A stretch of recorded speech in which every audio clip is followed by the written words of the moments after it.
my long lost friend. Hey, what's up, everybody? Yes, my name is Neena Roe. I am a singer, a songwriter, a writer from Detroit, Michigan. And I've been based in lots of different places across the last few years, but currently in Detroit. Lit, lit. And speaking of that, speaking of being based in a lot of different places in the past few years, like last time I like checked in with you, you were in like SoCal. Then I like checked in again and you were in Chicago. And then now you're in Detroit. Run us the timeline real quick. Like where were you like over the past 3 years? Okay, over the past 3 years, so I graduated from Michigan State University with my degree in sociology, and then that fall I moved to Southern California to basically do like grassroots community building work, and that's kind of where my like serious music career was reignited while I was down there doing that. And then after my 1 year sort of fellowship came to a close, I came back home for a year, and that's when I wrote the majority of my singles that have been coming out over the course of the last year. And then I applied for graduate programs while I was home, and that's what took me to Chicago. I was actually in Chicago getting my master's in journalism, and then it was an accelerated program, so it was just 1 year. And so I graduated with my master's actually a few weeks ago. Hey, congratulations. Hey, listen, if you at home listening right now, go ahead and clap for the lady. Clap for the lady. You feel me? Yeah, it was crazy. I mean, like at the beginning of this year, like I was in the middle of my master's program, but I also was doing like there was a point where I was doing like 3, 4 shows a week Yeah. on top of class and like everything. And I was also freelancing stories with like other publications. So that school shows like recording. So it was definitely hectic. But I'm super grateful for everything that I learned, through school, and then just the life lessons that came along with being in Chicago. Um, and yeah, I wrapped up at the end of August, and I came back home to Detroit. And yeah, I'm here for now. I'm just taking the next few months to concentrate on my EP, getting those songs done, and hopefully having a project out by the beginning of next year. Hey, well, I'm ready for that 2021 project, whatever it's ends up being called, whatever amount of songs, Collis's ears is gonna be there and ready when it You. pops out. Thank Um, so tell me a little bit about Detroit. Like, how did your family end up in Detroit? Oh my And gosh. honestly, you're literally like the only person I think, maybe like one other person in my life that I know from Detroit. Like, which is kind of crazy because Detroit's, like it is a major city. I mean, it's not LA, it's not New York City, but it's a known city. You know what I'm saying? So like, it's kind of weird that I literally only know two people from there. So I know nothing about Detroit besides what I see on documentaries and stuff. So please share with me how your family ended up in Detroit. Yeah, so I think, first of all, like, let me say that I think in terms of who I am as a person and who I am as an artist, I think is just as much because of Detroit as it is because of my Iranian background and heritage. Hmm. So the city played a huge role in my development, both intellectually, spiritually, and creatively. So my the reason we ended up in Detroit is because my dad, my dad and my mom didn't marry until later in life. They didn't kind of cross paths really until later in life. And so my mom came over to Canada as a refugee with my sister after the revolution in Iran, where they were persecuted for religious reasons. They had to escape. They landed in Canada. And my dad was in Detroit working for the city of Detroit finance department because my dad came here because a lot of times with immigrant populations, you kind of go wherever you have family. It could be the most random place. It could be, a place that, like, it's not always a major city. Like, you might have family in Minnesota or Idaho or somewhere that's not a major city, and you just, everybody then migrates there, and then you end up with like a really random cultural population there because people just go where their relatives are. So that's kind of what landed my dad in Detroit, is because my aunt married someone and he was a doctor, and so a surgeon, and so he got placed at a hospital in Michigan. So they moved to Michigan, and then my dad and my uncle also came to Michigan. So my dad went to Eastern Michigan University, and that's where he did his undergrad, and that's where he got his master's. And then the first job he got was at the City of Detroit Finance Department, and that is the job he just retired from a few months ago. So he worked there for Lit. like over 26 years. Hey, consistency. Yep, consistency. And that's like a thing I think of, like the older generation, like staying in one job for that long, like us millennials, like we are so transient when it comes to that sort of thing. I would say it's honorable though. Like that's one thing is like obviously nowadays, like you just shared right there, like with this new generation, like that's not what we're doing at all. And like when my parents try to tell me that, like it turns into a whole argument because like it's just we're two totally It's different generations. But like true. that's super honorable, like to think that somebody like dedicated, so much time, so much effort Especially for because them. the city was like it went bankrupt. Like the city was not, when my dad started working for the city in the early 90s, and the city was not in a good place financially on many other fronts, because Detroit at its peak had 1.8 million people living in the city, and 1.1 million people left between the 1960s and like the early 2000s. And that was a result, like largely a result of white flight. Mm, Because, and for those people who don't know what white flight was, essentially, like, due to the mistreatment of the Black community in Detroit, it reached a boiling point where Black Detroiters were like, enough is enough. And you started to see protests. And as we've seen recently, sometimes the protests would escalate, and so instead of people kind of sitting down and being like, all right, like, let's see what these people's grievances are, let's see how we can fix this, the solution was to run away and to flee from Detroit. And so then when you have all these white people leaving, then what ends up happening, businesses leave, like, because they're seen as the source of money. And right. so you had this large influx of people leave the city of Detroit, which basically left the city in ruins, because when you have all these people leave, you lose resources, right? And so then the suburbs started to develop, and the city was kind of left on its own.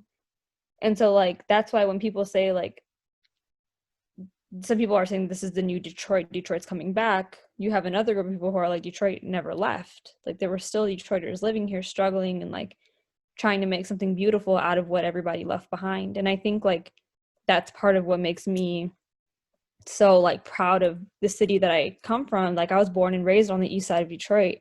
When I was 13, my family moved away into the suburbs during the housing market crash, because the high school that we were close to at the time, it was Finney, and it was not a very good high school, and so they didn't want me to go to school there. My sister got into Cass Tech, which is like one of the best. That's where Big Sean went. That's like one of the best schools in the city, but I didn't have Cass Tech grades. Mm, And so because my parents were like concerned about what would happen with me, they moved to the suburbs. But like, I spent most of my formative years in the city, and honestly, like, growing up as a young, as an Iranian person in a Black community is not something you see every day. It's not a very common thing that happens, but I'm super grateful for it, because I feel like it really like helped me become an advocate and helped me become a resource to the Persian community, especially when it comes to like overcoming some of their own prejudices, a lot of the prejudices that exist in our community. And it also informed my music a lot, and I'm very open about that. Like, I would never take ownership for the influences in my sound, because I know they're not mine. And I'm really grateful that I was exposed to what I was exposed to. Absolutely. That was a beautiful way of sharing, you know, a little bit about Detroit with a mix of your history and its history, because that was a little educational for young Collis here. So just some random questions about Detroit. If you were to like give me like, I pull up in the city, I want to get some like fire food. What are like two spots that I'm gonna go to, and like what do they serve? Like what are your go-to spots? specifically Detroit though, like the city. Don't give me anything like random somewhere else outside of Detroit. Okay, Detroit. now I got you. So one of the Detroit staples are coney dogs. Like Hmm. there's a coney, but it's not like they're called conies, but they're really like diners, and they serve the coney dog, but they also serve like a lot of other like diner foods, Hmm. like sandwiches and like chicken wings and fries and like those types of things too. But the coney dog is essentially kind of like a chili dog, and that's like a kind of like a Detroit staple. So it's something that's highly publicized. But like the conies downtown are the conies that like tourists come and go to. But then like there's conies on 8 Mile that are really good, and there was like a coney by my house on the east side that was really good. Like so that's one staple Detroit thing is like Coney Islands. It's like getting a coney or going to a coney. So I would definitely say that's a Detroit thing. Faygo, Red Pop, like just the Faygo Pops in general, they're all made in Detroit, like that line of soda. So that's another staple Detroit thing. Like I remember we would always go to like a corner store and I would get my Faygo Red Pop, and like they would sell like cheese bread and like pizza slices at the corner store. Cheese bread sound fire right now. And we would pick that up. I'm trying to think what else. I hate to admit this because it's like kind of like a sin for me to be saying this, but like I've never had Captain J's. But like Captain J's is like a staple, another Detroit staple.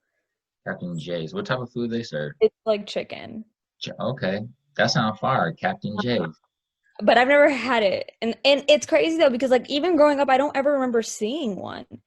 And so then Mm. like people never had it. I'm like, no, like I don't even remember seeing a place. Um yeah, so those are some things that I can think of off the top of my head that I would say. And there's like Detroit has good pizza too. Hey, Um well, like all what do you call like? All right, for example, oh, like and better made chips. Sorry, that's another thing. Better made chips. better made chips. Yes, like the brand is called Better Made, and they're the only barbecue chip that I will eat is the Better Made barbecue chips. They're I like like the best barbecue barbecue chips, chips in so my if they opinion. some special barbecue chips, then I'm definitely gonna enjoy that. So tell me a little bit Yeah. about like tell me a little bit about because you mentioned it like quickly there, but tell me like educate the people who know nothing about like Detroit about 8 Mile. What is 8 Mile? Why did they call that movie that Eminem's in 8 Mile? Like what is that like a long ass road or something? Like for example, like here in Kansas City, like Okay, go so ahead. in Detroit, like okay, so if you're driving down 75, which is like the major highway, so basically like part of Detroit's history is that we had this big like highway, it's Interstate 75, that was built basically. Do you know what eminent domain is? Yes, yes. Okay. Actually, learned it from Jay-Z. Yeah, so for those people who don't know, eminent domain is essentially when the government can take land away from citizens in quote unquote what's for the greater good of the community. And they pay them, but a lot of times, most of the times, they don't give them what the land is actually worth. So there was a community known as Paradise Valley or Black Bottom, that's what it was referred to as, and it was like a thriving Black community with lots of Black owned businesses, churches, schools, like it was like a beacon, right? And they used eminent domain to take that land away from these people and build a freeway on top of their community. Mm. And people were dispersed, and they never really got to recoup what that community was. And so that's this Interstate 75. It was part of that highway that was built over that community. And so when you're driving down the highway, you hit mile roads. In between each mile roads, there's a mile. So it's like, but it starts at like 6, I think, like 5, 4, 3. There's no like 3 mile road. It has like actual name, and I'm not well versed enough to know what each one is called. But when you get up to 8 Mile, 8 Mile is essentially like Michigan's one of the most segregated states in the country, and so 8 Mile is essentially the divider between Detroit and its suburbs. Mm. And that, in other words, it served as a divider between white community and the Black community. And so there was a sociologist who made a map, and he put like dots to represent people, and there was like blue dots and green dots that represented Black and white people. And if you look on the map and you see 8 Mile, it's like a sea of blue and a sea of green. on either side of it. So it's really just like, it's kind of like a racial divider. And like the difference is pretty stark. Like when you're there, there's a lot of places in around like that border Detroit that like another place is Grosse Pointe. Like if you drive, like not even drive, if you walk half a block either direction, it's like you're in two completely different worlds. And so like 8 Mile signifies that division between Detroit and the suburbs, essentially. Got you. Yeah. So for all Kansas Cityans listening right now, essentially 8 Mile is like Troost Ave for us. So that I feel like every like city kind of has like something similar to that. But yeah, same thing here in like Troost. Like there's a road called Troost who's like it's actually like named after I'm pretty sure a slave owner. But Yeah. it's like a long road, but same thing. We have like a map. If you look at the map, it's the same thing, like dots, and then like you see you see the extreme difference on both sides. So It's so funny because like when my family would come visit us, they're like, after the movie came out, they were like, take us to 8 Mile. And I'm like, there's literally nothing to see. Like it's tire shops and strip clubs. Like that's it. Literally 8 Mile is just like tire shop, strip club, strip club, strip club. Like that's it's like all. And it's funny because the Detroit Baha'i Center used to be like over there. So it was like you'd be going to the Baha'i Center and then it was just like mad strip strip clubs club, and strip club, everything. strip club. Baha'i Center, strip club, strip club. Lit, lit, lit, lit. I love it. Um, so okay, this would be my. Now I'm like all interested in Detroit, but like let's focus. All right, let's focus. Let's focus. So you spoke about like your formative years, like going up to 13, being you said on the east side of Detroit, correct? Sorry, I'm trying to get the directions right. Oh Um, yeah, east but side, west side is important. You perfect, gotta perfect. I think I got it down for now. Um, yeah. so one of the questions I had written down, and then especially with you sharing that, like like you said, like a Persian girl growing up in like a predominantly black area is not something that you see all the time. I mean, it's just a fact. You don't Yeah. see all the time. So I mean, did you find it like just growing up not around mad Persians when you went to school, not around like also having like a different background that you're coming from. Did you feel it was challenging to like embrace your culture at all in any way, or not? Yeah. I mean, I had a crazy identity crisis like in middle school and in high school and debatably in part of college. Like I had a major identity crisis because like I didn't identify, first of all, I wasn't around a lot of white people. And I also didn't identify with what I believed to be whiteness. But also, obviously, I'm not black either, right? So it's like, but I'm not Latino. But then there were many other options, right? But then what was tricky, and I mean, I'm using the word tricky for it, somebody else would probably use a different word, is that I grew up in the 9/11 era. And so when 9/11 happened, I was in kindergarten, I want to say, elementary. I'm not sure, somewhere Yeah, I around think there. you're a year or two older than me, and I was in preschool, so yeah, I probably. think I was in kindergarten. And so I remember being like, I remember in elementary school, I used to get made fun of a lot, bullied, you could even say, like for my Middle Eastern heritage. People would, say that we're suicide bombers. People would say that like, oh, your dad like owns a gas station, like because all the gas station owners were Arab. We're not even Arab. First off, Um, right. They would make fun of me because I was hairy, because I had a unibrow, like all these things. Like the food I would bring, my mom would give me lunch, and I would take kebab and rice, and they'd be like, "Oh, that smells like poop or whatever." Like they would just say like super bogus things to me as a kid, and like all I wanted was a Lunchable. I was like, "Please just buy me a Lunchable and let me go to school with a Lunchable or some Pop-Tarts. Like I don't want to take this." And so but like at the same time, when I would go to Canada and visit my family, like I felt proud of my heritage because like I knew that it made us different. And I've never I've always been different. I've never lived somewhere where I was the same as everybody else. And so like I've come to embrace that.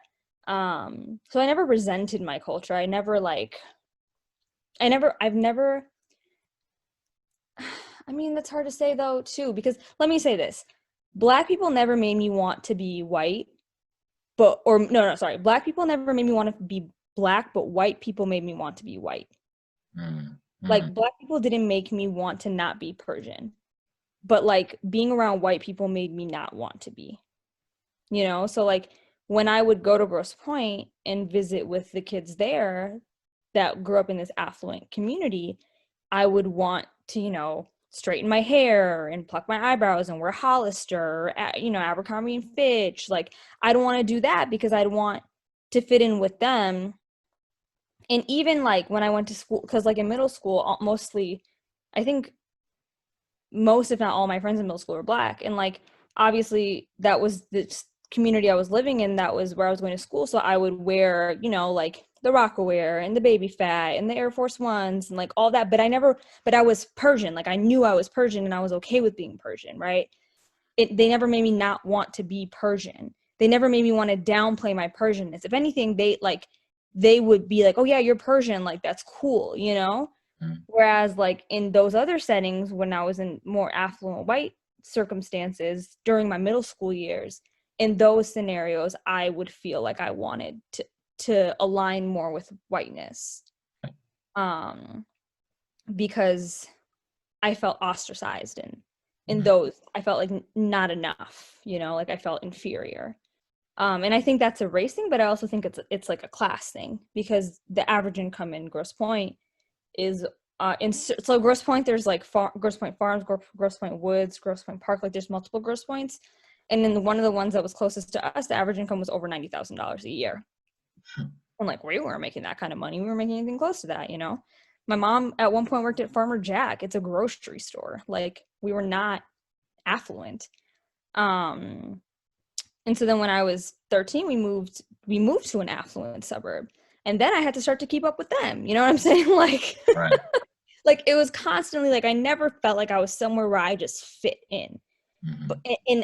when I was younger, I viewed that as like a shortcoming. But now that I'm older, I'm so grateful that I never fit in, you know?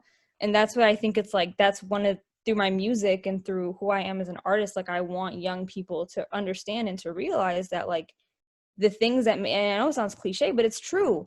The things that make you different are what makes you stand out. And the older you get, the more you want to stand out, and the more that standing out is going to benefit you in the Straight up. long run. Right. That's extreme facts. And I love that you you know, wrapped with that point, because that's such a powerful like statement. You know, there's so many things that as we're like getting older, we don't quite understand or grasp. And then we like realize like what it, you know, like how grateful we should be for that once we grow older and are able to like, I guess, think a little bit differently. But what that made me think about was Nipsey Hussle and how he preaches about authenticity so much, and how powerful authenticity can be. And that's what you're talking about. Essentially, it's just being authentic and true to self and embracing whatever you're about, but being 100% whatever you're about. You know what I'm saying?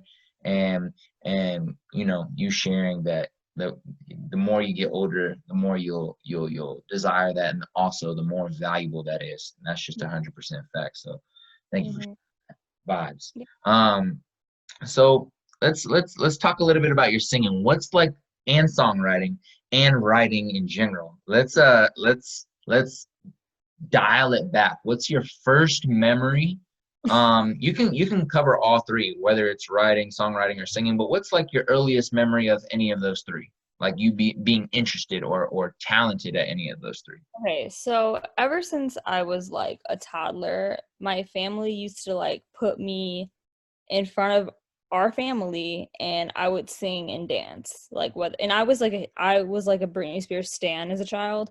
And so like in Backstreet Boys and Destiny's Child.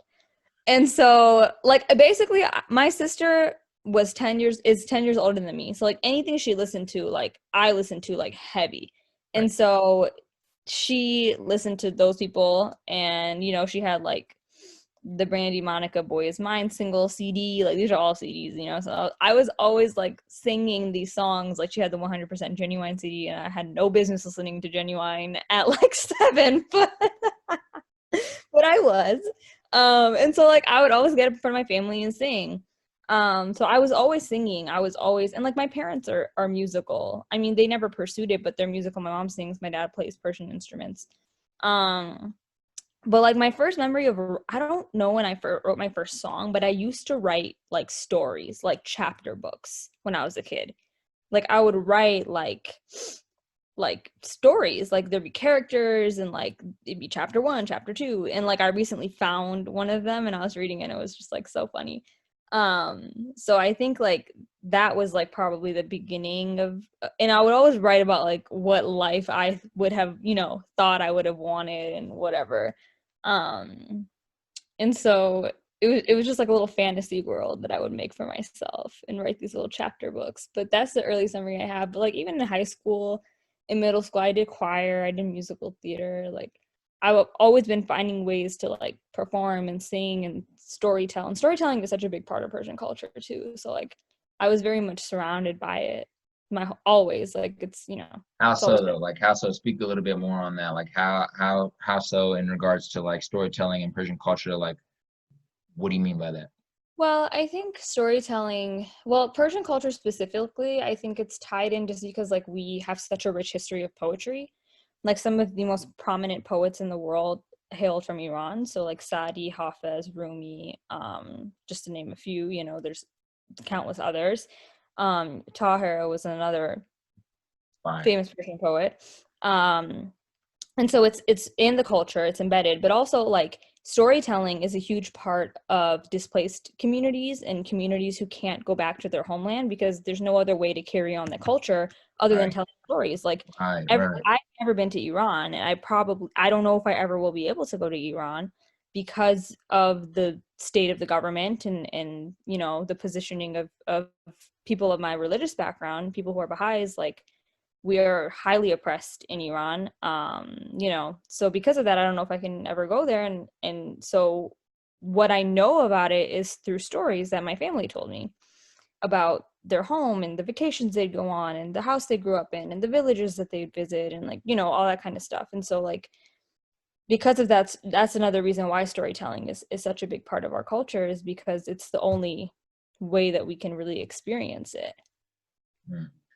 And I think that kind of like ties into what you were saying about like or what we were saying about authenticity. Like when you take your story, when you take like your experiences that you grew up around that like influenced you as an individual, and then you kind of like look at what you're doing now, you can see obviously how it integrates. Like I've read some of your articles, which is you want to know something funny though, is like you would like post something like on IG or like swipe we not really a swipe up, but long story short, you'd post some of your articles on IG and then I'd like go read them, but I didn't know I thought you were just posting an article and I never looked at who it was written by literally until I asked you to be on the podcast. And then I was like, kind of like looking through your link tree, and I was like, hold up, cuz I read this before. She wrote this, and I was like, Yeah. and so it's dope, like where you see how like childhood, like part your family culture, how you're raised, like how different things integrate and influence artists as they get older, and you can kind of see that in your songs, like Chelsea's song. I don't know what that song specifically about, but you were definitely telling a story in the song, or I don't know who it's Yeah. specifically about or what it's inspired by, and I'm going to ask you that question. But yeah, like Yes. you can tell in all of your songs that you're telling a story, whether it's you or someone else's story. But anyways, I just think it's powerful how different things from our childhood, from our culture, from things that are true to self, like integrate and influence us as Yeah, individuals. 100%. I agree. So even though this was a question for later, but since we're already on the topic, can we talk about Chelsea's song? Like Yeah, of course. where did that song like come from? Like how'd you come up with that? Like what's it about? When did you write it? I freaking love that song. Thank you. So, man, okay, so Chelsea's song, I wrote Chelsea's song in August of 2017, and I was actually in San Diego when I wrote it. I was attending a training for I told you how I did it a year Yeah. where I was doing grassroots community building work. Mm. And so I was attending a training to prepare me for that.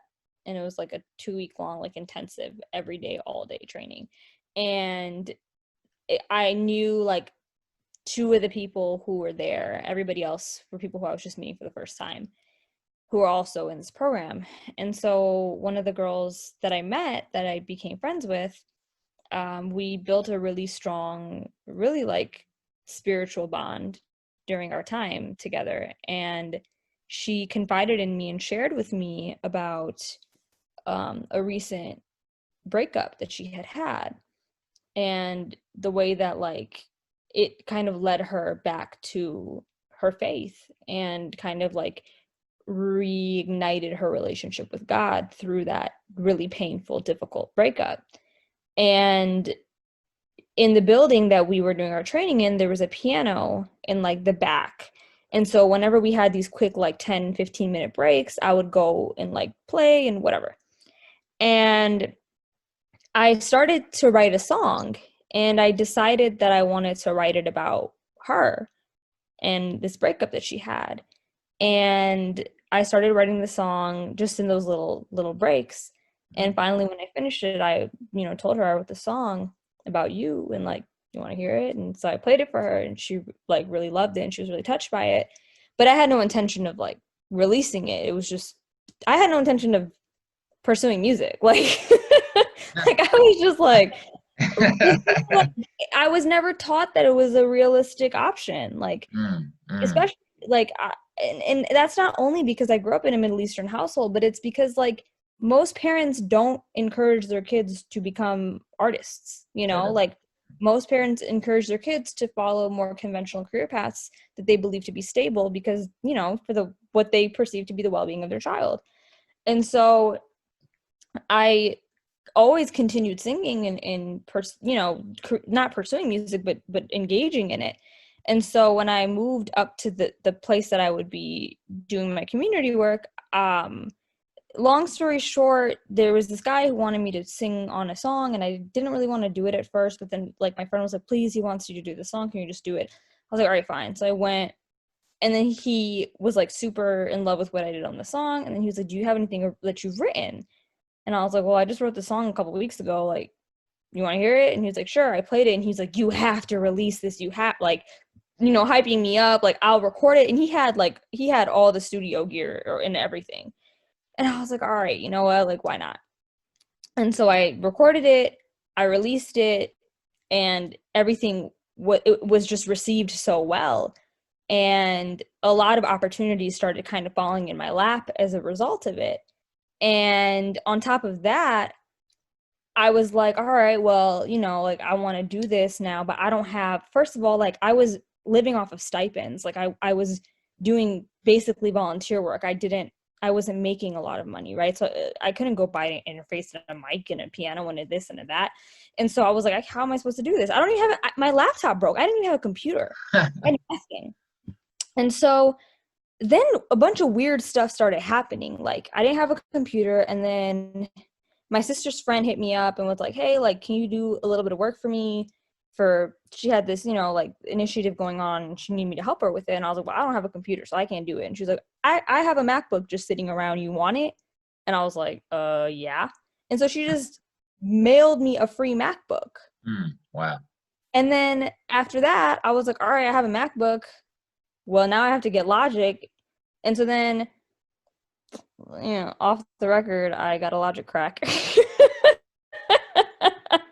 Don't nobody need to know that. We're gonna bleep that out. Right. I got a Logic crack, and then I needed a mic, and then my friend just had a mic sitting around, and he gave it to me, and I needed a piano, and somebody literally was like, I have an upright piano. Can I store it at your apartment? I'm like, hell yeah. Like, just crazy. It was just crazy. Like, everything just, like, fell into my lap.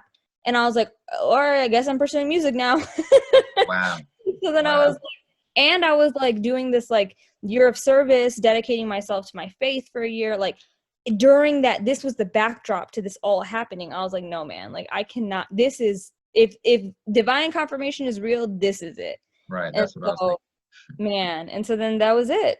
And Chelsea's song was really like the catalyst for all of this. Yo. That was a great story. First off, shout out to Divine Confirmation. Now I might believe in it.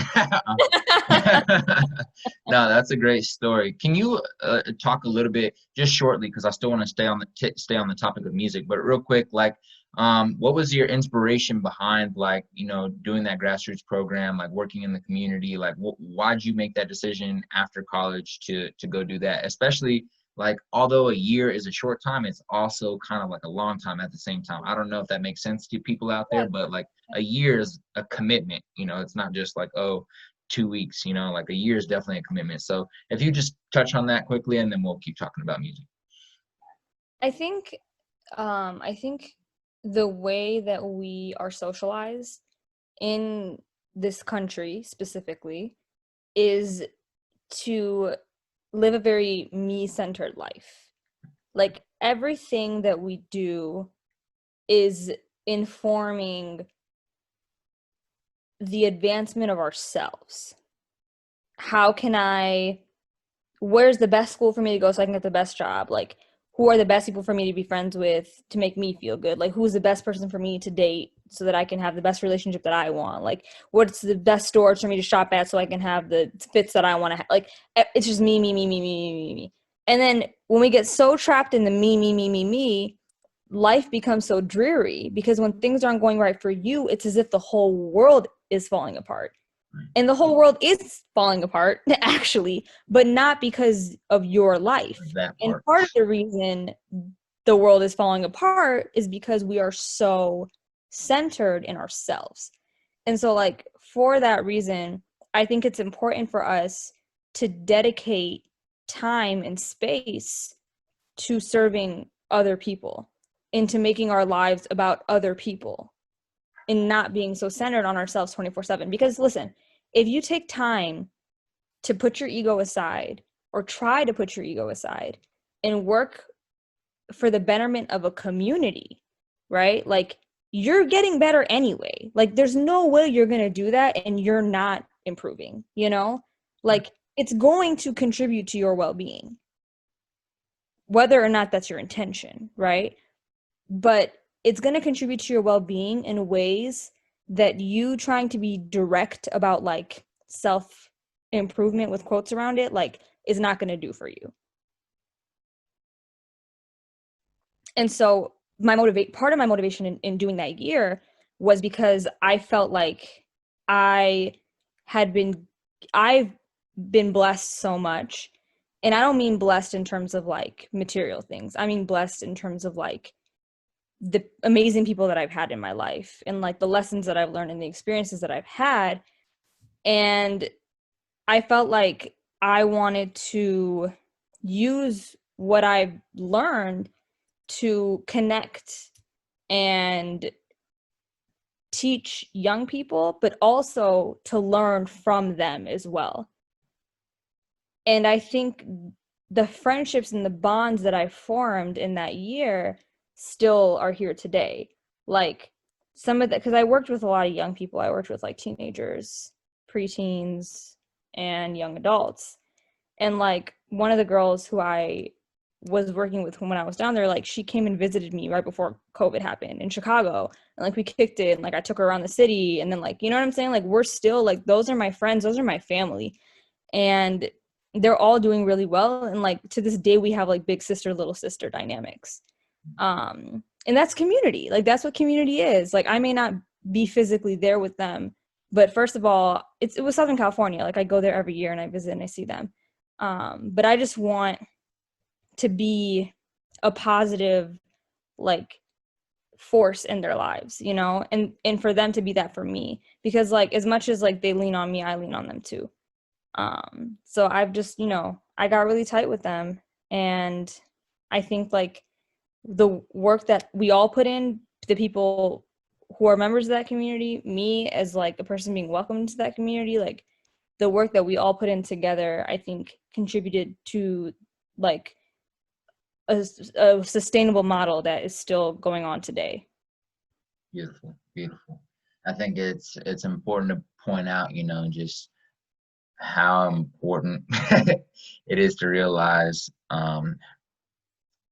like interdependence, like or interpersonal relationships, and like depending on not depending on but engaging with other individuals, engaging with like a community, like building friendships, um working with each other, all of these things, all of the above, how important they are, and how like doing the opposite of that doesn't really help us progress. Like just staying to ourselves, not again, like you were mentioning at the beginning of what you said, like having a me focused or a me centered attitude.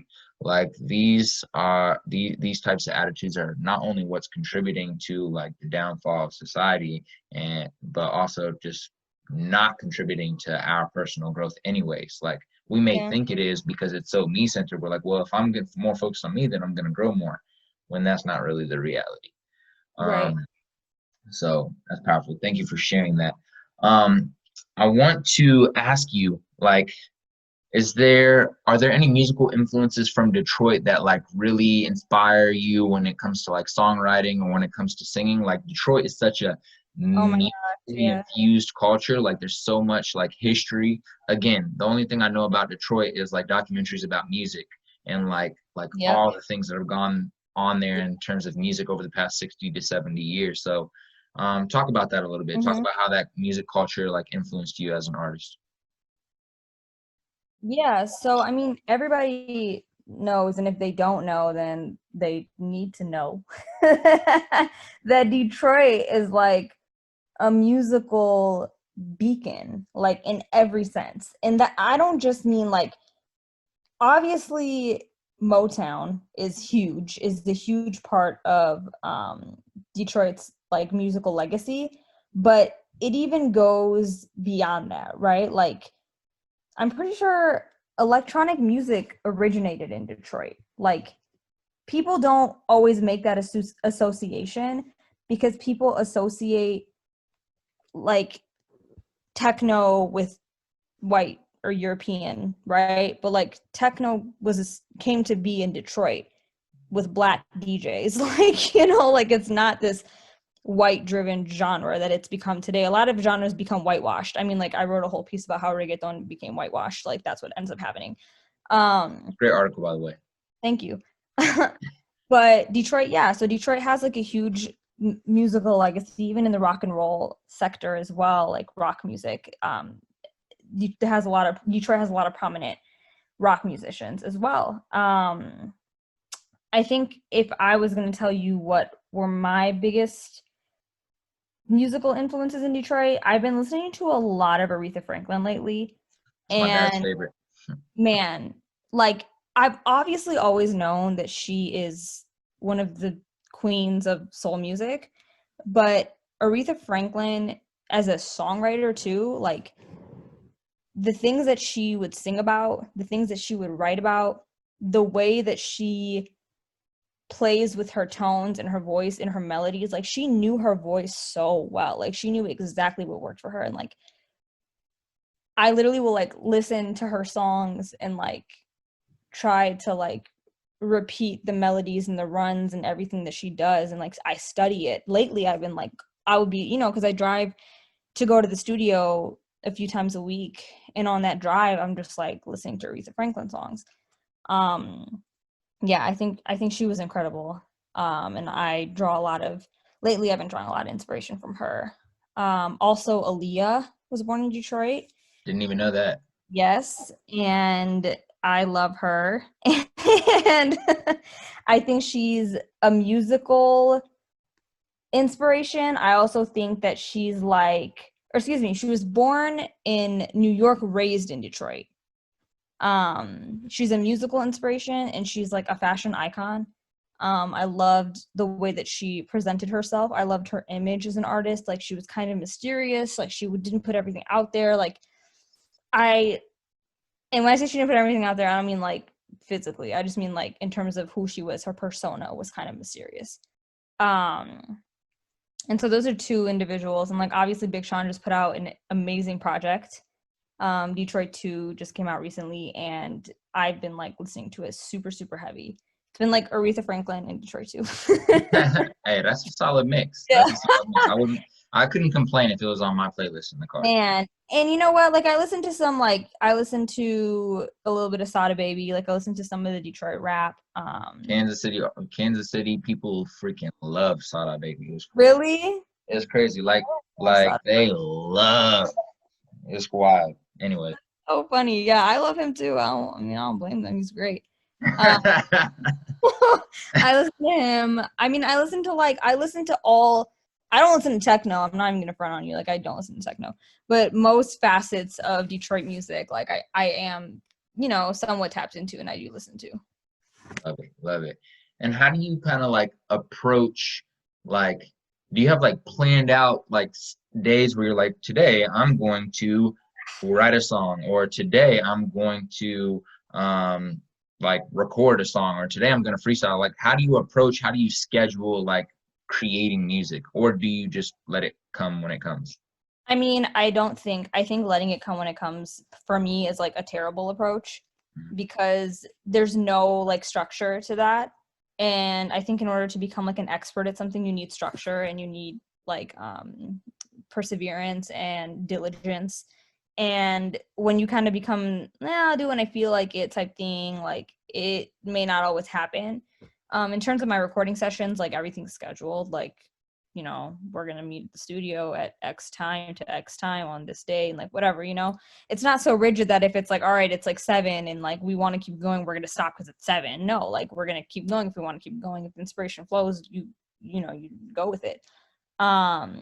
But because I was in my master's program, like I wasn't as disciplined about writing and recording at home on a regular basis. But now that I'm back at my parents' place, like I'm now able to dedicate more time to trying to write and record every single day. Like the goal is to do it every day. Like you should be writing every day or doing something. And when I say writing, like you could sometimes I'll make something and then I'm like I'm never going to use this, but at least I got in the practice of writing and like composing and like playing the piano or like lately I've been trying to pick up a little bit of production, so I'll like make some drum patterns and like listen to different samples and like try to get my ear adjusted to those different things because even if I don't have any intention of becoming a producer, but it makes me more effective when I'm in a session with my producers to explain what it is that I'm looking for and to give more Versatile. feedback and more insight into what I want the music to sound like. Absolutely. I love it. I love it. Um, can you talk a little bit about how, like personally for you, how important like social media is or like in terms of branding for music and like as an Mhm. artist, like I mean, do you think about that or do you kind of just like because like personally I think naturally you just swaggy as hell. You feel me? Like I like because like I just put it out there for the podcast listeners. I don't care. I'll be like complimenting in her DMs every single day for like the past 4 years, like dead ass. Go look at the thread about her outfits, her shoes, the nails. Like, bruh, she is popping at all times, blood. Like if y'all watching this on video right now, y'all peep the nails and the earrings. Like, don't cap, okay? But anyways, back to the point. Yeah, do you think about like branding when it comes to being an artist, and how do you think about that? Um, I think I don't think maybe I don't think about it as enough as I should, but it is important, obviously. Like it's very important, and I would be lying if I said it wasn't. Um, if somebody is an artist and they tell you that they're just posting something just because, they're probably not. Like, Right. at the end of the day, like obviously we do this music thing because we're passionate about it and we love it, but we also need to pay our bills and we need to pay off our student loans. And you know what I'm saying? Like, we need to pay our car note. Like, we have to profit off of this. This is an industry. And with that being said, like, you have to be marketable. If you're not, you could have a crazy voice and crazy pen, but if you are not marketable, then what are you giving them? You know what I'm saying? Like, Talk, real and talk. when I say them, I mean the people in this industry who have the dollars to invest in you and to push you. Mhm. Um, And so yeah, of course, like I'm cognizant of what I'm putting out there. I will never in a million years say or do something that is not in line with who I am genuinely. I will never do anything that I'm against just for clout or just for money or just for, you know what I'm saying, like to appease a white collar person. But at the same time, I'm also knowing how to play up my characteristics that could be seen as unique or marketable, because things are marketable for a reason, right? Like it's marketable because it people can connect to it.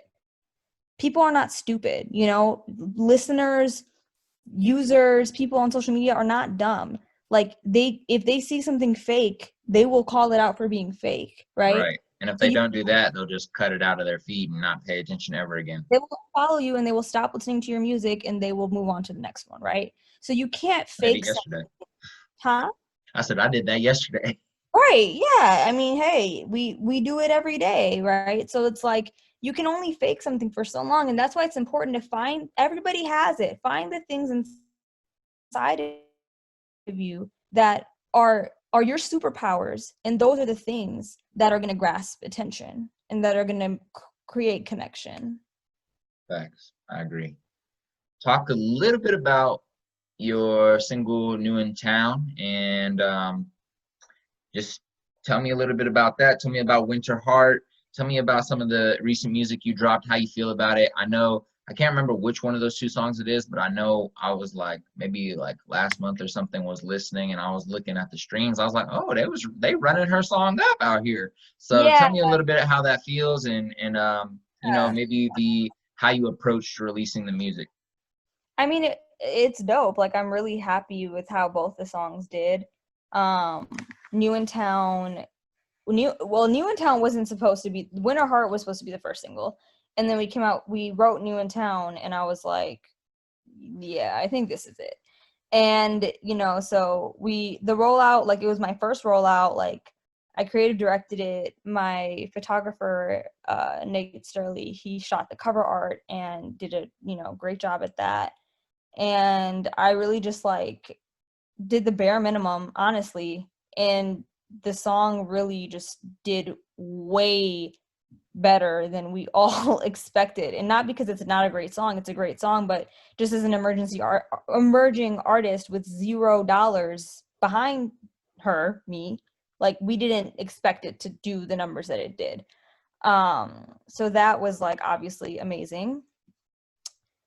And yeah, we got on some Spotify playlists, like algorithm playlists, and then I landed this like super awesome thing with Apple and Beats by Dre, which was awesome. And then Winter Heart came out in January. That was September, New in Town, and then Winter Heart was in January. And again, like it was a great rollout. It got on Beats One Radio. Ebro premiered it, which was super dope. And yeah, I mean, I'm happy with the way that both songs were received. Um, all the people who listen to my music are so gracious and so encouraging, and I'm so grateful for every single one of them who stream my music, because like thinking back, like I looked the other day, I was just like going through my old Tumblr account. And on my ask box, you know how you had like the little ask box or whatever? I Yeah, don't know. yeah. Yeah. I was a Tumblr fanatic. Okay, so one of the asks was like somebody asked me what my dreams are. They're like, I see you sing, like, what are your dreams? I was in high school. Mhm. And I was like, well, dreams aren't really realistic, so I'm gonna go to college. Like, I just gave this like, yes, like I was just like, I was like, well, that's not really realistic, so I'm just, you know, I'm in college and whatever. Oh And so wow. That's crazy. where I was at, like that, it made me so sad. I was like 16, like I was 16, and I was like saying that my dreams are not realistic.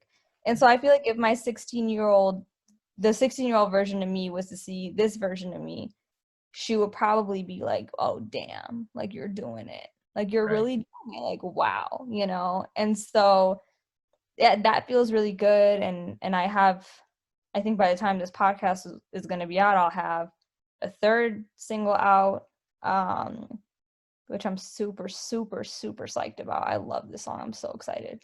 Hey, well, that means that I'm excited too, because if you think it's popping, I'm probably gonna think it's popping. Yeah. And So I'm my I'm, big critic, so hey, nah, I'm ready. It's like I listen. I don't listen. I don't even know what genre I would put your music in, but regardless of whatever it is, I don't listen to your type of music, like personally. Like, you know what I'm saying? So then yeah. when I be listening and like I don't care if you my friend or who you are, like if I don't fuck with it, I'm gonna be like cancel, I don't give a fuck, like sorry. But but like yo, like I'm like, yo, this shit is fire, son. I'll be running it back in the car, yo. I'll be singing, especially, yo, like your music is like snow music to me. Like when it's snowing outside, like, and I'm like driving and like I got a nice little, old school Rockaware hoodie on, you know what I'm saying, from the thrift store. You feel me? And it's over my head and I'm tucked in, hoodie tied up, and I'm like, follow me. I'll be, anyways, but It's so crazy because so many of like my guy friends who listen to like mad rap right. hit me up about Chelsea songs. They're like, I love this song. Like I know all the words. I'm like, really? And they're like, yeah. And I'm Yo, like, that's great. Thank you. Like, yo, I'm telling you, it's fire, fire. yeah. Um, So I just want to ask you like a few last questions and then we'll wrap it up. I know I've kept you here for quite a while, so thank you for your time today. Listeners, thank you guys for listening right now. I hope you guys are enjoying this conversation with this an amazing individual. Again, like she mentioned, her single will be out when this episode comes out, so go stream that. Just you'll see her at name when this comes out. Go to her page, you'll see it everywhere because we're gonna be out here reposting that ish. You feel me? Um, but tell me a little bit about your shows. Like you were talking about, like when you were during your master's program this past year, you were like performing like crazy. So tell me a little bit about how you approach, live performances. What are some things you like? What are some things you don't like? Yeah. Oh my God. I love performing. Like I like Summer Walker hates performing. I love performing. Like it's my favorite thing because I just like talking to people and like hanging out. And like that's how I view performances. Like it's just like a hangout, you know? It's like you get to hang out with new people every time. And like they're there to check your music out and to see what's up with you, and you know what I'm saying? Like you connect with them. It's the best. I think it's great. I don't rehearse in a traditional way. Like one of my really, really close friends, Sienna Liggins, she's a pop singer. And before I did my first set of all original music, she like was like, all right, like come over and I'll help you rehearse and whatever. And so then like I was rehearsing and like she had me like walking all over the stage and doing all like whoop whoop, like doing this and that with the mic. And I was like, this is a lot. Like, I'm not trying to do all this. And so then at that show, I did, all that. And I was like, never again. Like, Right. for now, not doing that. Like, it's just not me, you know? And so at my, like, I think in this year, I did the most shows I've done any year. I probably did like, well, because of COVID, right? Like I did like 8 shows and then or more, maybe like 10 shows. And then, with COVID everything got crazy. But I wouldn't rehearse like what I would say in between my songs. Like I would just get up there and wing it every time. And like it's always nice when the audience like a little drunk because then you're like a little funnier and like a little cuter, a little Right. better. Right. Right. Right. Right. I Right. would always be like, can I not go first so they can get a little litty and then I can go up? Intelligent. Hey, strategy is everything. Man, yeah, no, but it's great. I love performing. Like I like to kind of talk to the audience, like ask them questions. Like when I perform Winter Heart, like have y'all ever been in a situationship? Like raise your hand, just like making those right? Making those connections with people, like it's so much fun. Like I love performing live, and then you could do different stuff with the song and like take melodies in different directions. Like it's so much fun. You can perform things that are not released. Like it's the Shit. best. I cannot wait until this is all over so I can be Get back back in out there. my bag. Absolutely, absolutely. And I told you before, but then COVID hit, but guarantee that, when things open back up and a little bit more chill, I'm definitely sliding through for a show. Please And, do. and for sure, for sure. It's been Yeah. too many years. I, So I have one final bonus surprise question that wasn't on our questions list, which most of the okay. questions I asked you weren't on the questions list. So so I hope you're ready for another, situation of winging it. Okay. But yeah, no. So again, I want to say thank you for your time today. I know life can be busy. I know you got music to be writing. I know you got music to be recording on top of other life situations. I know you got stuff to be writing. And like I said, all your articles have been super fire and informative and educational, and Thank your you so posts much. absolutely, and your posts you share on IG are always valuable. If you're not looking fly, which is a blessing, then it's then it's a valuable, post with information. So I think you're killing it It's out either here. like Fit Pick or the world is falling apart. It's like one of the Hey, two. yo, but it's an educational, the world is falling apart, not just God, I'm grabbing a charger, but it's not just like, oh my gosh, the world's falling apart, I hate everyone. No, it's like, yo, this is what's going on, this is how you can help. This, Yeah, action items. Action items. exactly. And I think, and also, you just taught me that word. There was a post. It's funny, how you like on IG, and then you're like on some random page, but then it'll show you like one of your friends that commented on this page or something. Like, anyways, long story short, I was on the Persian Instagram, just Persian, and there was like something they posted in like, I was like scrolling down to the comments, and your like comment popped up, and it was like, any action items, and I was like, what's action items? And so I googled action items, and I was like, action items. And then I was like, shout out to Neena for educating me once again. Um, but anyways, I just wanted to shower you with compliments because I think that's important to do every once in a while, to really let people know the good things that they're doing in the world. And I think you're doing a lot. Plus, you're providing music, which, as we know in the Baha'i faith, is a ladder to the soul. And I think that you're doing a good job connecting, your music with people's hearts and souls. So you're doing a great job. Final question. It's your last day on earth. It's your final and last day on earth. All your social media posts are deleted. All your music is gone. All your songwriting, your articles, everything is gone. Your great grandkids are sitting in front of you, and you have to leave them with one final piece of advice of how to live life. What are you gonna Oh my God. tell? Also, don't worry. You can give yourself a little. You can wait. We can have a moment of silence so you can Okay, think. okay. So what would be the advice I would give them? Exactly. Like, what would be your final piece of advice? Like, of how to live life, They can't Mhm. look at your IG to like see, oh, how'd she like go about life? They I can't look. have it. I Boom. have, I would tell them that in life you are going to suffer regardless. So you might as well suffer on a path towards something that you're passionate about. I like that. I That like. would be a piece of advice. Boom. Clap. Clip.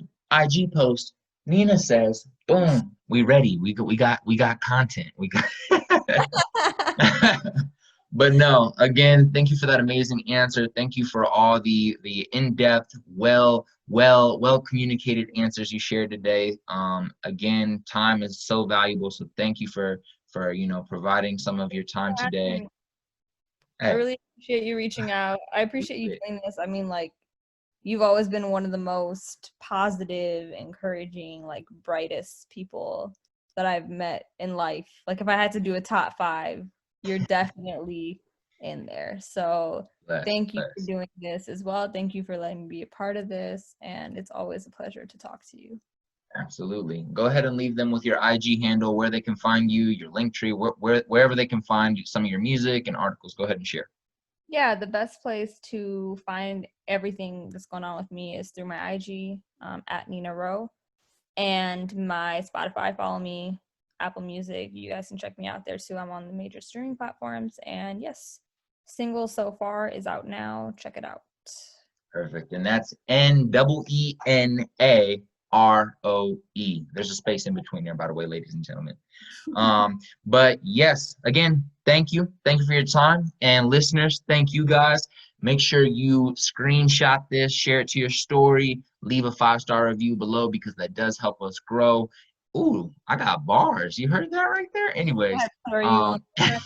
um, anyways, thank you, ladies and gentlemen, the Culture Talks. This is CIZZ and Neena Roe. We are out. Salud.